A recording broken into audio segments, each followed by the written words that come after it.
बनवले मी छान असे रसरशीत गुलाबजामुन. कसे ते सांगतेच, पण त्याआधी बघा शेतातून 9 तुरीच्या शेंगा आणल्या होत्या. कोण कोण ह्याची भाजी बनवतं, पण आम्हाला ना तुरीच्या शेंगा उकडूनच खायला आवडतात, त्यामुळे आम्ही तशाच खाल्ल्या. त्यानंतर दादा आलते तर त्यांनी येताना मुलांसाठी खायला घेऊन आलते.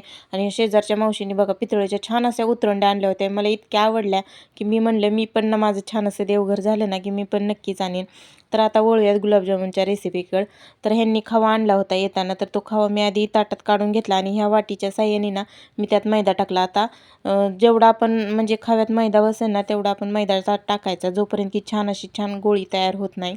त्यानंतर मळून घेतलं सगळं, छान अशी गोळी पण तयार करून घेतली, तर छान गोळी झालती. परत लगेच पाक करून घेतला आणि मी गुलाबजामुन बनवत होते. आणि हा ना व्हिडिओ आमचा श्लोक काढतोय, त्यामुळे मी त्याला सांगत होते इथला काढ व्हिडिओ, इथला काढ. मग तो तसा काढत होता. आणि हा एक छोटा गुलाबजामुन बनवला होता जो की परफेक्ट झालता. त्यानंतर मी सगळे गुलाबजामुन तळून घेतले, पाकात टाकले आणि झाले आपले गुलाबजामुन तयार. व्हिडिओ कसा वाटला नक्की सांगा. भेटू परत. बाय.